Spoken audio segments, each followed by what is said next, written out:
বাউল গানে আপনারা যারা গেছেন, দুইজন থাকে বাউল গান গায়, পালা গান যেটাকে বলে। আপনারা অন্তর থেকে আমি যারা গেছেন, যারা যান নাই তাদের দরকার নেই, বলেন তো ওই বাউল গান যারা গায় বা পালা গান যারা গায় তাদের গানের মধ্যে অশ্লীলতা আছে নাকি নাই? আছে। মায়ের বুকের দুধ নিয়ে কথা বলে, মানুষের পাছা নিয়ে কথা বলে, মানুষের গোপঙ্গ নঙ্গ নিয়ে কথা বলে, বলে নাকি বলে না? বলে।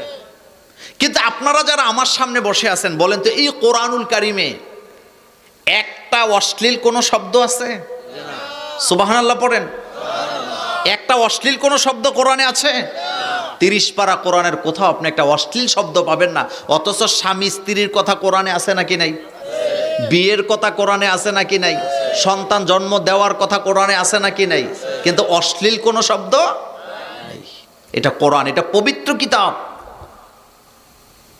কিন্তু বাংলাদেশে দুইটা গ্রুপ আছে, কথায় কথায় আল্লাহকে আসামির কাঠগড়ায় দাঁড়া করায়, নবীকে আসামির কাঠগড়ায় ধরা করায়, আল্লাহকে তারা দোষ দেয়। এমন জুলুম করার মতো দুইটা পার্টি আছে, একটা হলো লালনবাদ আর একটা হলো বাউলেরা। মনোযোগ আছে আপনাদের? লালুন্যায় গান লেখছে কি শুনেন,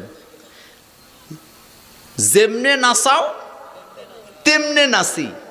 এরপরের শব্দটা কি? পুতুলের কি দোষ। মনোযোগ আছে মুরব্বীরা? মনোযোগ আছে? এখানে আসামি কারে বানাইছে? নাউজুবিল্লাহ বলবেন না? মানে সে বুঝাইতেছে আমি জিনা করি, মদ খাই, গাঁজা খাই, নেশা করি, সীসা খাই, যা ইচ্ছা তা করি, নাচি গাই, এটা তো তুমি আমারে করাও, তো আমি পুতুল, তুমি আমারে করাও, আমার দোষ কি?